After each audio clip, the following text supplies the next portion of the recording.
நம்ம இப்போ பார்க்க போகிற மான்வா பேர் ரிபானாஸ் எவன்லி டீமன். ஃபர்ஸ்ட் சாப்டர் ஸ்டார்டிங்லேயே அலைன்ஸ் ஹால்னு காட்டுறாங்க. அந்த அலைன்ஸ் ஹாலில் அலைன்ஸ் லீடர் உட்காந்துக்கிறாரு, டான் ஈஜின். அவர் பக்கத்துலேயே அட்வைசர் கேல்னு ஒருத்தர் இருக்கிறாரு. அலைன்ஸ் லீடரோ அந்த ரிப்போர்ட்ஸ்லாம் பார்த்துக்கிட்டே இருக்கும்போது பனி பெய்யறதை நோட் பண்ணுறாரு. அங்கே இருக்கிற அட்வைசரோ, பேக் பவுல், உன்னோட குழந்தைக்கு பனினா பிடிக்கும்ல? ஆமாம், என் குழந்தை நேரத்துக்கு பனியை பார்த்த உடனே குதித்து விளாட்டுருக்கு கொஞ்சம் நேரத்துக்கு. அலைன்ஸ் லீடரோ, உன் குழந்தைக்கு 3 வயசு தானே ஆகுது இந்த வருஷம். ஆனால் அந்த பேக் பவுலோ சொல்கிறாரு, இல்லை சார், அது 6 அப்படின்னு சொல்கிறாரு. அவர் தான் எஸ்காட் வாரியர். அலைன்ஸ் லீடரோ, என்ன இவ்வளோ நாள் ஆயிடுச்சா? நான் அதை ரிலேஸே பண்ணுறதுக்கு முன்னாடியே ஆயிடுச்சு. அட்வைசர்களோ, இந்த கேள்வியை இதுக்கு முன்னாடியே கேட்டீங்க, கொஞ்ச நாளைக்கு முன்னாடி தான். அவரும் என்னாச்சு எனக்கு இப்போ இந்த கொஞ்ச நாளாகவே எனக்கு ஒரு மாதிரி இது மறந்து போயிடுறேன். பேக் பவுல் எனக்கு ஒரு லாயலான சப்பார்டினேட் ஆகுறான். அவனோட குழந்தைக்கு அவனும் கொஞ்ச நாளில் ட்ரெஸ்ஸு வேறு வாங்கி தரணும். அதுக்கு முன்னாடி பேக் பவுலோட குழந்த அது பொண்ணா பையனா? அவனோட குழந்தை கூட என்ன ஜெண்டர்னே மறந்துட்டேன். அட்வைசரும், நீங்கள் நல்லா தான் இருக்கிறீங்களா? நல்லா தான் இருக்கிறேன். என்ன, நான் கொஞ்சம் வயசாகிட்டே வரேன். அவங்க 2 பேருமே, இல்லை நீங்கள் இன்னும் நல்லா தான் இருக்கிறீங்க அப்படின்றாங்க. நான் 40 வருஷமாக இந்த வேர்ல்ட் ஸ்ட்ராங்கஸ்ட்ன்ற பொசிஷனை மெயின்டைன் பண்ணியே வச்சுட்டுருக்கிறேன். எனக்கும் ரொம்ப நாள் ஆயிடுச்சு இது. அட்வைசர் கிளால், எஸ் சார். நான் இப்போ எந்த மாதிரி பர்சனாக இருக்கிறேன்னு தெரியுது உனக்கு? என்ன சார் கேட்டீங்க? நான் இப்போ எந்த மாதிரி பர்சனாக இருக்கிறேன்னு கேட்டேன் உங்ககிட்ட. நீங்கள் தான் இங்கே இருக்கிறதுலையே கிரேட்டஸ்ட் பர்சன். நீங்கள் தான் டான் ஈஜினாகவே இருக்கிறீங்க. மார்ஷல் காட் டான் ஈஜின். இந்த பேரை நான் எடுக்கிறதுக்காக sword emperor, blade emperor, fist king, இந்த 3 பேரையும் நான் தோக்கடித்தேன் என்னோடய 29 வயசுலேயே. அந்த சண்டைக்கு அப்புறமா முரிம் அலைன்ஸ்னு ஃபார்ம் ஆச்சு. அந்த முரிம் அலைன்ஸுக்கு நான் லீடராக ஆடினேன் என் 30 வயசில். லீடர் ஆனப்புறமா அன்ஆத்தரைஸ்டு செக்ஸ்லாம் நான் சண்டை போட்டு தோக்கடித்தேன். டார்க் பாத் 13 சிண்டிகேட் அன்ஆத்தரைஸ்டு செக்டோட ஒரு முக்கியமான இடம். அதை நான் மொத்தமாக உடைச்சேன். அதுக்கப்புறம் நான் அந்த டீமன் கல்ட், பிளட் டீமன் கல்ட்டோட செக்ஸரையும் நான் கொன்னேன். அதுக்கடுத்து நான் அச்சீவ் பண்ணேன் நிறைய இது முரின் அலைன்ஸுக்கு வர பிரச்சனைகளில். அப்புறம் நான் அமைதியை கொண்டு வந்தேன் இந்த இடத்துக்கு. அப்சல்யூட் பவரை அடையணும்னு நிறைய பேர் ட்ரை பண்ணதுக்காக எனக்கு பாய்சன் வச்சாங்க ஃபுட்டில். அதே நேரத்தில் அசாசினும் சைன் பண்ணாங்க ராத்திரியில். ஆனால் நான் உயிர் பிழைச்சி அந்த ரிபிலியன்ஸோட கனவை சுக்குநூறாக உடச்சி போட்டேன். அதுலேருந்து எல்லோரும் என்ன அயன் பிளேட் அலைன்ஸ் லீடர்னு கூப்பிட ஆரம்பித்தாங்க. அலைன்ஸில் நான் எல்லா பனிஷ்மெண்ட்டும் தருவேன், கருணையே இல்லாமல். டேட்டர்ஸை நான் மொத்தமாக அழித்தேன். இப்போ திரும்பவும் கேல் பேசுகிறத காட்டுறாங்க. நீங்கள் தான் இருக்கிறதுலே சுப்ரீம். அப்புறம் ரைட்டியஸ்க்கும் மார்ஷல் ஆர்ட்ஸுக்கும் நீங்கள் தான் சிம்பிளாக இருக்கிறீங்க. நீங்கள் தான் ஜின்னாகவும் இருக்கிறீங்களே சார். நீங்கள் கொஞ்சம் டிஃப்ரெண்ட்டாக தெரியுறீங்க. இப்போ நீங்கள் அன்விலாக இருக்கிற மாதிரி தோணுது. இல்லை, நான் நல்லா தான் இருக்கிறேன். நீங்கள் இப்போ போகலாம். நீயும் தான் பேக் பவுல். நீ ரொம்ப நாளாக வீட்டுக்கே போகல. எனக்கு இப்போ எஸ்கார்ட் தேவையில்லை, நீ போகலாம். அவங்க 2 பேருமே புரிஞ்சிச்சு, நீங்கள் நல்லா ரெஸ்ட் எடுங்க அப்படின்னு சொல்லிட்டு போகிறாங்க. அவரும் யோசிக்கிறாரு. அவங்க சொல்ல தான் செய்கிறாங்க இந்த மாதிரி. ஏன்னா நான் பாஸ்ட்டில் பண்ண அச்சீவ்மெண்ட்ஸ் ரொம்ப அதிகம். ஆனால் நான் எப்பயுமே போராடிட்டு தான் இருப்பேன். வாழ்க்கையில் ரொம்ப கஷ்டப்பட்டு தான் நான் இந்த இடத்துக்கு வந்துக்கிறேன்.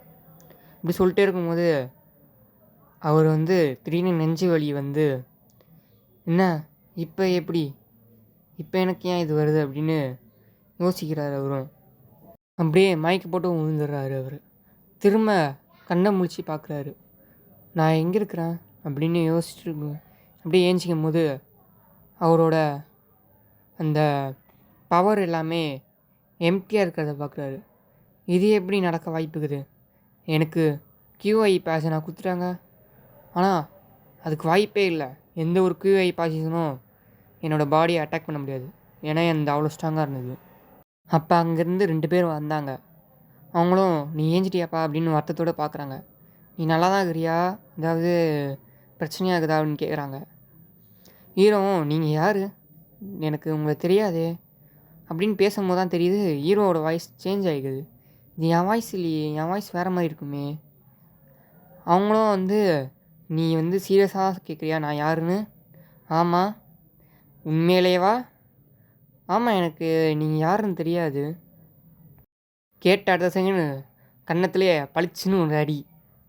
அங்கே இருந்தவனும் கொஞ்சம் கட்டுப்படுத்துக்கோ அப்படின்னு சொல்கிறான். நீ என் காலில் உந்து கேட்டாலும் நீ இப்போ கேட்ட கேள்விக்கு நான் உன்னை மன்னிக்கவே மாட்டேன்டா. என்னையே பார்த்து யாருன்னு கேட்குற? ஏங்க எனக்கு உண்மையிலே தெரியாதுங்க. அவங்கள கத்திக்கிட்டே இருக்கிறாங்க. உன்னை கஷ்டப்பட்டு ராத்திரி முழுக்கவும் சின்னதாக ஒரு கண் அசராமல் உன்னை பார்த்துக்கிட்டா நீ என்னையே யாருன்னு கேட்குற? ஹீரோவும் திரும்பவும் நீங்கள் யாருன்னு கேட்கவோ அவங்க காண்டாயிட்டாங்க ரொம்ப. ஏஞ்ச உடனே உங்கள் அம்மா கிட்டே இப்படிலாம் பேசுவியா? நான் உன் அம்மாடா, நன்றி கேட்டேன் நாயே. புருஷனும் பக்கத்தில் இருந்துட்டு கொஞ்சம் அமைதியாயிருன்னு சொல்லிட்டுக்காரான். புருஷனும் அவன் இப்போ தான் ஏஞ்சிக்கிறான், அவனுக்கு மயக்கம் ஒன்றும் தெரிஞ்சிருக்காது, அதனால தான் இப்படி பேசுகிறான், கொஞ்ச நேரத்துக்கு அப்புறமா சென்ஸுக்கு வந்தோடனே நார்மல் ஆகிடுவான் அப்படின்னு சொல்லிட்டு இருக்கிறத கண்டுக்கவே இல்லை. அவங்க பாட்டு விடுங்க, இன்றைக்கி 2ல் 1 அவனை முடித்து சோழியை முடிக்கணும் இன்றைக்கி அப்படின்னு சொல்லிட்டுறாங்க. அவனும் என்ன நடக்குதுங்க, இது என்ன கனவா? கனவு இல்லைனா வேறு ஏதாவது இருக்குமா?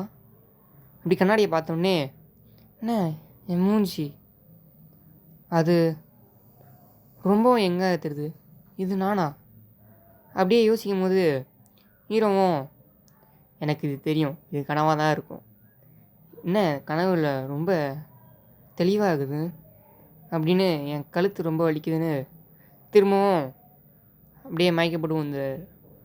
அவங்க அம்மாவும் டேய் ஏஞ்சிட்றா அப்படின்னு கெட்ட வார்த்தையிலே திட்ட ஆரம்பிச்சிட்டாங்க அவனை.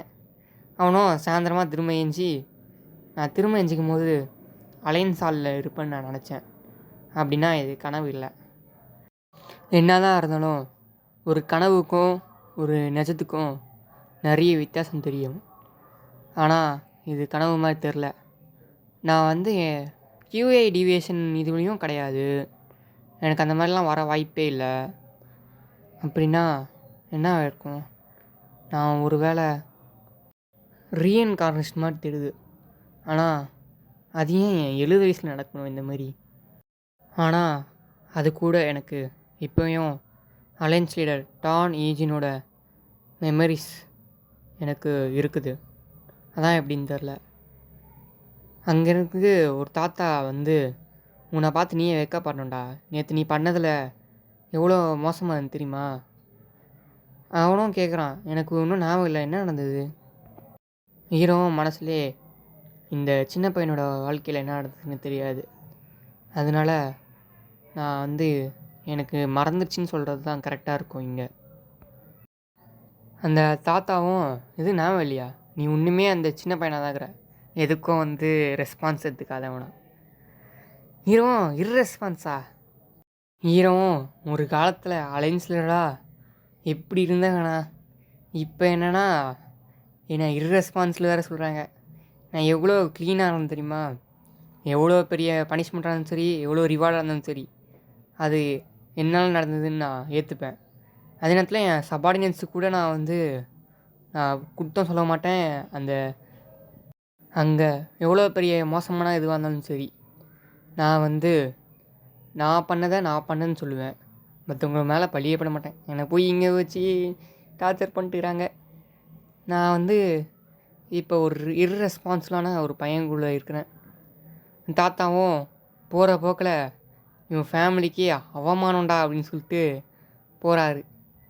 அவனும் என்னடா இந்த பையன் இவ்வளோ மோசமாக இருந்துக்கிறேன், நல்லா மாட்டின போல, நல்லா எப்படி இருந்தாலுண்ணா இந்த பையன் கண்ணை திறந்த உடனே இவ்வளோ திட்டு விழுது, என்னதான் தெரில, ரொம்ப டயர்டாகிடுச்சு இவங்க கத்தி கத்தியே அப்படின்னு ஹீரோ மனசுலேயே நினைக்கும் போதே ஒரு பையன் வந்து கதை திறந்து வரான், சர்வெண்ட்.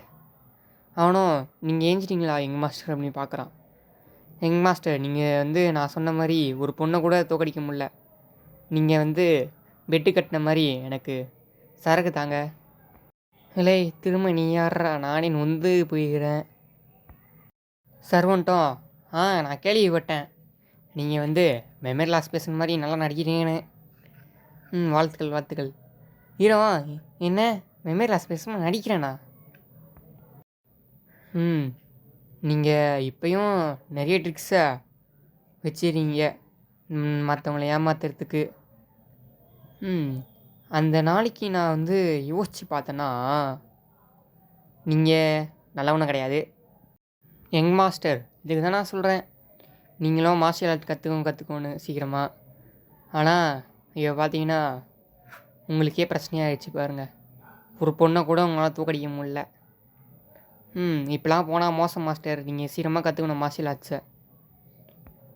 ஹீரோவும் அதை கண்டுக்காமல் கடைசியாக ஒரு வாட்டி கேட்குறேன், நீ யார்? இவனோ, போதும் நிறுத்துங்க, என் பேர் கேங் டூ ஞாபகம் இருக்குதா? மெமரி லாஸ் பேசுகிற மாதிரி என்கிட்ட நடிக்காதீங்க. கேங் டூ அதுக்கு அர்த்தம் நட்டேட்டு தானே? அவனோ, அது நட்டேட் இல்லை, பிரைட்டான நட்டேட். சரி, நீங்கள் என்னை வச்சு காமெடி பண்ணது போதும், நீங்கள் வந்து மறந்த மாதிரி நடிக்கிறது நிறுத்துங்க. அட, எனக்கு மறந்துச்சுன்னா எவனும் நம்ப மாட்டாங்க போல். டேய், எனக்கு உண்மையிலே மறந்துச்சுடா. ஹீரோ, இந்த பையனை வந்து எவனும் நம்ப மாட்டான் போல். ஏப்பா, நீங்கள் வந்து என் முன்னாடி நீங்கள் வந்து நடிக்க தேவையில்லை மெமரி லாஸ் பேசுகிற மாதிரி. நான் வந்து உங்கள் சர்வெண்ட்டு, உங்கள் லாயலான சர்வெண்ட், உங்களுக்கு தெரியும்ல. தம்பி, நான் சீரியஸாக சொல்கிறேன்ப்பா. உண்மையிலேயே வா. உண்மையில தான், எனக்கு எதுவுமே ஞாபகம் இல்லை. சரி, அப்போ நான் எவ்வளோ கடன் தந்தேன் ஞாபகம் தான்? இல்லை, எவ்வளோ அது? 2 டைல்ஸ் நான் உங்களுக்கு தந்தேன். 2 டைல்ஸ். இவன் என் பர்ஸில் வந்து காசு இருக்குன்னு நம்புகிறேன். இங்கே இருக்குது, இந்தா இன்னும் 2 டைல்ஸ் வச்சுக்கோ. அவனும் ஷாக் ஆகிட்டான். இன்னும் நம்பவே முடியல, உங்களுக்கு உண்மையிலே மெமரி லாஸு. ஏயோ, இங்கே என்னென்ன நடக்குது? டேய், ஏன்டா இப்போ எனக்கு மெமரி லாஸ்ன்னு நம்புகிற? நீங்கள் ஏன்னா கொடுத்த கடனை திருப்பி தந்ததே இல்லை, அந்த மாதிரி ஆள் நீங்கள். ஹீரோவும், என்ன நான் இது வரைக்கும் கொடுத்த கடனை திருப்பி தந்ததே இல்லையா? என்னடா சொல்கிற? என்ன நடக்குதுங்க? ஹீரோவும், இந்த பைத்தியக்காரன் பையன் பாடியில் வந்து நான் வந்து படுற அவசை ரொம்ப மோசமாகுது. டேய், என்னை எல்லோரும் இந்த மாதிரி ட்ரீட் பண்ணுறதுக்கு நான் ஏதாவது பண்ணனா பெருசாக? அவனும் இதை எங்கேருந்து தொடங்கலாம் அப்படின்னு யோசிக்கிறான். ஹீரோவும், அதுக்கேண்டா மூஞ்ச அப்படி வச்சுக்கிற, நான் தான் தப்பாக கேட்டேனாடா அப்படின்னு யோசிக்கிறான். சரி, எனக்கு நீ வந்து ரீசெண்டாக நான் எப்படி அடிபட்டு இந்த மாதிரி அன்கான்ஷியஸ் சொல்லு. அதுவா, லேடி சாங் வந்து உங்களை ரிஜெக்ட் பண்ணிட்டாங்க. அதில் நீங்கள் ரொம்ப கோவப்பட்டு அவங்ககிட்ட ரூடாக பேசவோ, அவங்க ஒரே குத்தில் நீ சாஞ்சிட்டீங்க. அது சாஞ்சதுக்காண்டால நீங்கள் நிறைய சரக்கு அடித்து குளத்தில் நீங்களே ஊந்துட்டீங்க. அது இருக்கணும் தம்பி. லேடி சாங்கிறது யார்? என்ன லேடி சாங்கே நீங்கள் மறந்துட்டீங்களா? நீங்கள் உண்மையிலே சொல்கிறீங்களா? ஆமாண்டா. ஏன்டா இப்படி ஷாக்காகிற அப்படின்னு அவனும் லேடி சாங்கை பற்றி சொல்ல ஆரம்பிச்சிட்டான். அவன்தான் சாங் ஃபேமிலியோட சக்ஸஸர். அவங்க அறிவில் மட்டும் இல்லை, நான் ஸ்ட்ராங்கானவங்க, அதே நேரத்தில் ரொம்ப பியூட்டிஃபுல்லானவங்க இந்த இடத்துலையே. ஆனால் அவங்களுக்கும் ஒரு மிகப்பெரிய குறைபாடு இருக்குது அப்படின்னு சீரியஸாக மூஞ்சி வச்சுட்டு பேச ஆரம்பிக்கிறான். அது என்னன்னா அவங்களோட ஃபியான்சே. இது அவங்களோட ஃபியான்சையா? ஃபியான்சே வீக்னஸா? ஆமாம், அவங்களோட பேட் லக்னால அவங்க ஹஸ்பண்ட் ரொம்ப மோசமானவங்க. அவங்களோட எழுதப்பட்ட அந்த மேரேஜ், அரேஞ்ச் மேரேஜ் தான் அவங்களோட வீக்னஸ். உங்கள் பேட் லக் இந்த மாதிரி ஆயிடுச்சு. ஹீரோவும் ஒரு செகண்ட் பார்த்து, டேய் உன்னை நான் இது வரைக்கும் அடிச்சுக்கிறேன். இல்லையா, ஏன் இப்போ இதை கேட்குறீங்க? இல்லை, நீ பேசணுன்னே எனக்கு காண்டில் அடிக்கணும்னு தோணுது, ஆனால் அடிக்க முடியல சில காரணத்தினால. அது ஒன்றும் இல்லைங்க மாஸ்டர். நம்ம 2 பேரும் ரிலேஷன்ஷிப்பு அந்த அரேஞ்ச் மேரேஜோட ரொம்ப ஸ்ட்ராங்கானது. அப்படியா அப்படின்னு ஹீரோவும் தாத்தா போகிறதுக்கு முன்னாடி சொன்னதை யோசிக்கிறான். இந்த ஃபேமிலிக்கே நீ ஒரு அசிங்கம்டா அப்படின்னு சொன்னதை. அவனும் அதுக்கு முன்னாடி என்னெல்லாம் பண்ணிட்டு இருந்தேன், நீங்களா சூதாடினீங்க, அப்புறம் வந்து கவுண்ட் அசனா வந்து லவ் பண்ணுறேன் அப்படி சுற்றிட்டு இருந்தீங்க, அப்புறம் சரக்கு அடிச்சுட்டு நான் வீட்டுக்கே வர மாட்டேன், நீங்கள் என்னை மாஸ்டர் அடிச்சு ப்ரைஸ் பண்ணக்கூடாது, அப்புறம் நீங்கள் வந்து பெரிய குழப்பத்தெல்லாம் ஏற்படுத்தி பெரிய ஆளாகணும் இந்த இடத்துலையே அப்படின்னு சொன்னீங்க. போதும்டா, கேட்கறதே காரி துப்புற மாதிரி இது. இந்த பையன் இவ்வளோ மோசமாக வந்துக்கிறான். அவங்க அம்மா வந்து ஒரே ஒரு கணத்தில் தான் அடித்தாங்க. நானாக இருந்தால் சாகிற அளவுக்கு மாற்றிருப்பான் அவனை, இந்த மாதிரி சேட்டை பண்ணுறவனெல்லாம். ஹீரோவும் கேங்டா, நான் வந்து எந்த மாதிரி பர்சனாக தர்றேன், உண்மையை தான் சொல்லணுமா, இதை ஒரு வாய்ப்பாக எடுத்துக்கோ, சொல்லு உண்மையை என்கிட்ட. அவனும் மூச்சை இழுத்து நீங்கள் ஒரு சரியான குப்பை அப்படின்னு சொல்கிறான். ஹீரோவும் மனசில் நினைக்கிறான், எது குப்பையா, அந்த டைமில் என்னை என்னெல்லாம் சொன்னாங்க தெரியுமா, பாராட்டினாங்கன்னு அப்படின்னு அட்வைசர்கள் எல்லாம் சொல்கிறதெல்லாம் யோசிக்கிறான். நான் உண்மையிலேயே ரீபர்த் ஆகிட்டேன்.